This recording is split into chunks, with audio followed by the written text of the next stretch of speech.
Hello বন্ধুরা, কেমন আছো? আশা করি সকলেই ভালো আছো। আজকে তোমাদের জন্য একটা গরমের সিম্পল রেসিপি শেয়ার করব। কড়াটা গরম হয়ে গেলে একটু তেল দিয়ে দেব। তেলটা গরম হয়ে গেলে উচ্ছে দিয়ে দেবো।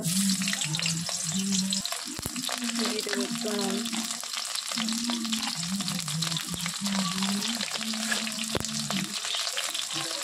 অল্প হলুদ গুঁড়ো,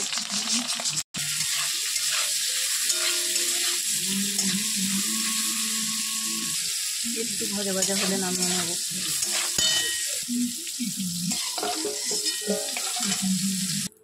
ওই তেলের মধ্যে দিয়ে দেবো কেটে রাখা আলুগুলো হালকা ভাজা ভাজা হয়ে গেলে দিয়ে দেবো বেগুন, বিনস,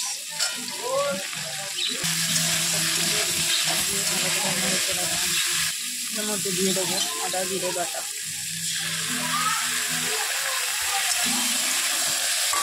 দিয়ে দেবো কাঁচা লঙ্কা জিরা। একটু ভাজা ভাজা হয়ে গেলে দিয়ে দেবো অল্প জল।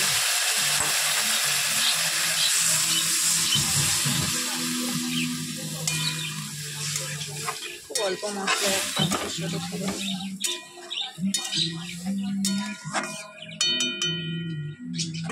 ফুটে উঠলে উচ্ছেগুলো দিয়ে দেবো।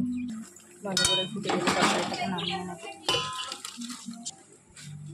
বসিয়ে দেবো, কড়াই দিয়ে দেবো একটু তেল।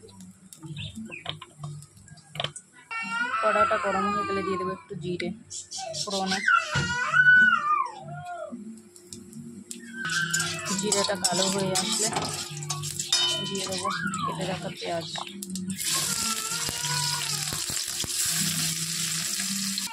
পেঁয়াজটাকে লাল লাল করে ভেজে নিয়ে মধ্যে দিয়ে দেবো কেটে রাখা টমেটো। একটু ভেজে নিয়ে দিয়ে দেবো সবজিটা।